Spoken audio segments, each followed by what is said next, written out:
Hello everyone, welcome back to my YouTube channel. तो हमने last lecture में हमने some basic concept of chemistry का चैप्टर ओवर कर दिया था। उसके कुछ क्वेश्चंस थे जो हमने करे थे एनसीईआरटी बेस्ड, जो कि एनसीईआरटी के ही एक्सरसाइज एग्ज़ाम्पल के थे। तो एक्सरसाइज के हम बाद में करेंगे, बट उससे पहले हमें आगे बढ़ना है। तो हम चैप्टर सेकंड से स्टार्ट करेंगे, which is the structure of atom. तो नोट्स बनाने से पहले और नोट्स मुझे आपको देने से पहले हम एनसीईआरटी की कुछ लाइंस पढ़ेंगे। तो उसके बाद चलिए स्टार्ट करते हैं, फिर उसके बाद हम नोट्स बनाएंगे। तो तब तक हम पहले एनसीईआरटी के लाइंस पढ़ेंगे, देखेंगे कि इसमें क्या लिखा हुआ है, ये स्ट्रक्चर ऑफ एटम जो है वो क्या बताना चाहता है। ठीक है, तो चलिए चलते हैं। सबसे पहले हमारा लिखा हुआ है ऑब्जेक्टिव्स में हमारा क्या लिखा हुआ है, हमारा after studying this unit you will be able to no.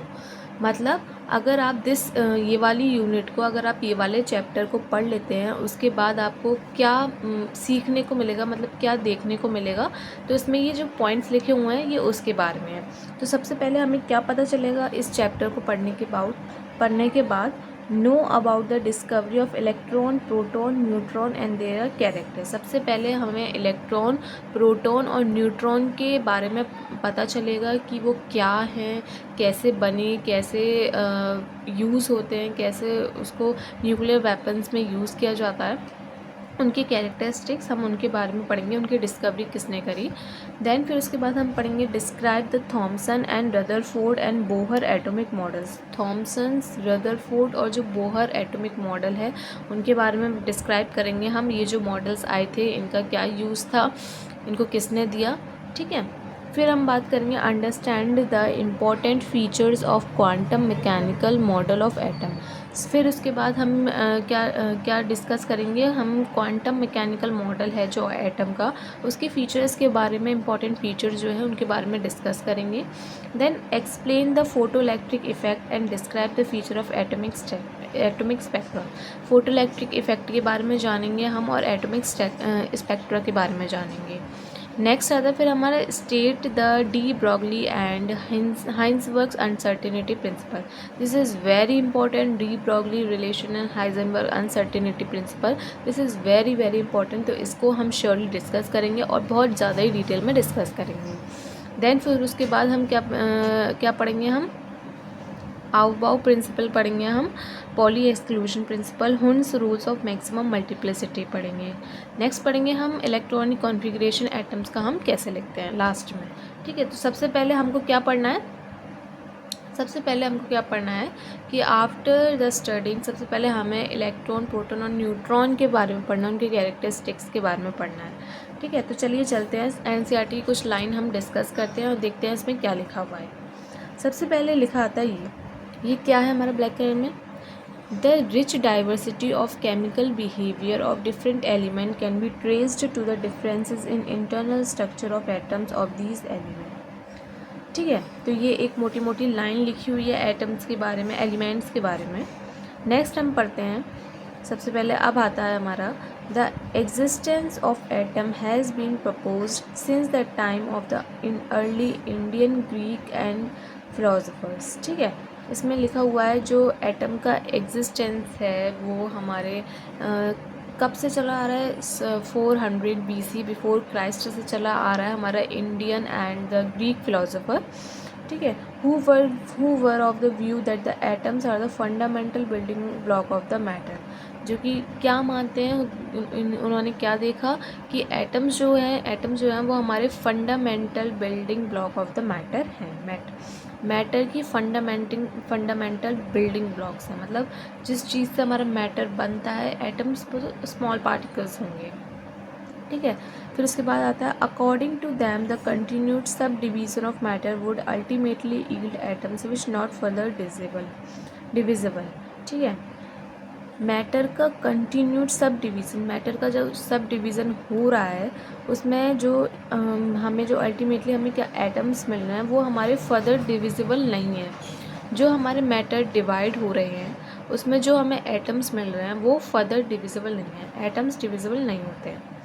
The word atom has been derived from Greek word atomio which means uncut अब देखिए ये जो एटम्स का वर्ड है वो ग्रीक वर्ड से डिराइव किया गया है, क्या नाम है उसका, एटोमियो, जिसका मतलब होता है अनकट, अनकटेबल और नॉन डिविजिबल, जो कि डिवाइड नहीं हो सकता और कट नहीं सकता।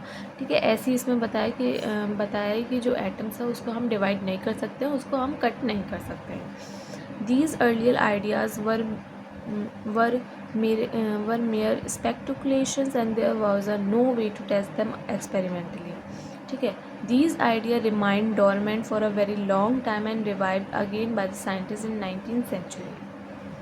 The atomic theory of the first proposed on the farm scientist basis by the John Dalton. सबसे पहले जो एटॉमिक थ्योरी थी, जो पहला हमारा एटम का स्ट्रक्चर था, एटम की थ्योरी दी थी, वो हमारे कौन थे, जॉन डेल्टन ने दिया था, जो कि ब्रिटिश स्कूल के टीचर थे 1808 में।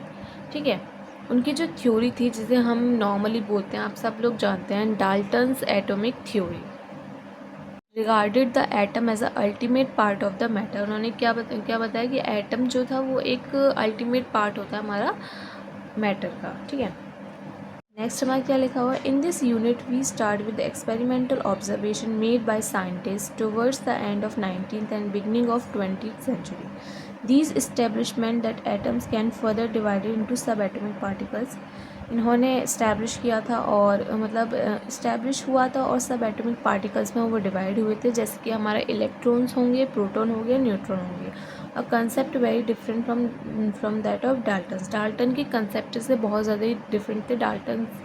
ठीक है, the major problem before scientist at time were, जो सबसे ज़्यादा जो प्रॉब्लम फेस करी गई थी, तो वो क्या करी गई थी, to account for stability of atom after discovery of sub atomic particles. Sub atomic particles की डिस्कवरी के बाद जो एटम की स्टेबिलिटी डिसाइड नहीं हो पा रही थी, to compare the behaviour of one element from other in terms of both physical and chemical properties. एक एलिमेंट और दूसरे एलिमेंट की फ़िज़िकल और केमिकल प्रॉपर्टीज़ में भी बिहेवियर मतलब कंपेयर हो रहा था, तो ये सही नहीं बैठ पाई थी, उसकी स्टेबिलिटी डिसाइड नहीं हो पाई थी और उन दोनों के कंपेयर नहीं हो पा रहे थे, एक एटम दूसरे एटम की फ़िज़िकल और केमिकल प्रॉपर्टीज़ से।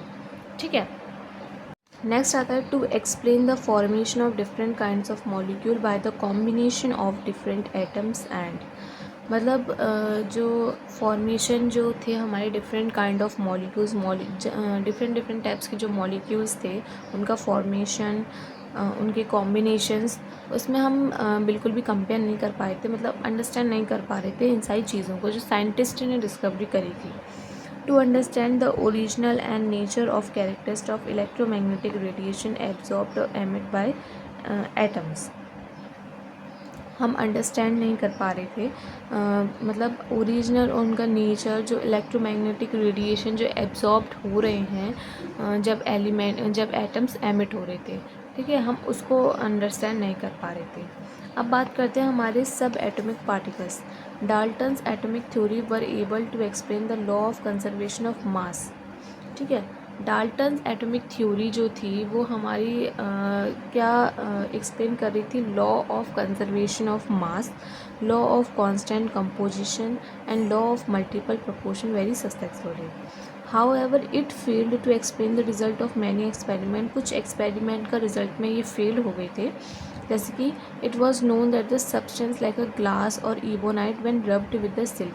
कोई भी एक गिलास ले लीजिए, कोई भी एक इबोनाइट ले लीजिए, जब हम उसको सिल्क से या फिर सिल्क से और मतलब उससे रब्ड करते हैं तो हमारी इलेक्ट्रिसिटी जनरेट करता है। ठीक है, many different kind of sub atomic particle discovered in the 20th century. 20th century में कुछ सब एटॉमिक पार्टिकल डिस्कवर्ड किए गए थे। However in this section we will talk about only two particles, namely electron और proton. हम इस chapter में, इस यूनिट में हम सिर्फ दो पार्टिकल्स के बारे में डिस्कस करेंगे, which is the electron and the proton. तो डिस्कवरी ऑफ इलेक्ट्रॉन हम नेक्स्ट क्लास में डिस्कस करेंगे। तो अगर आपको वीडियो पसंद आई हो तो प्लीज़ चैनल को सब्सक्राइब करें, लाइक करें एंड शेयर करें। Bye everyone.